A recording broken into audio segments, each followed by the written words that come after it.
તો મિત્રો ખરેખર જો માણસ ભણ ભૂલી ગયેલો હોય, પાગલ હોય કે ભણ ભૂલી ગયેલો હોય તો કદાચ એને દવાખાને લઈ જઈએ તો ડૉક્ટર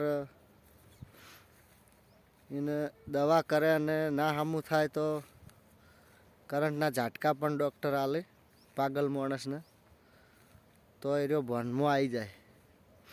તો આમ આપણે પરિસ્થિતિ કોઈક એવી જ છે કે આપણે ચોથી આયા, ચમ આયા છે અને ચો જવાના છે એ જીવાતમાં ભૂલી ગયો છે. એટલે આપણે જો સદગુરુ પાસે જ તો સદગુરુ ખરેખર એ જ્ઞાનરૂપી ઝાટકો આલે, સમજણનો ઝાટકો આલે. તો એ ઝાટકો જો ખરેખર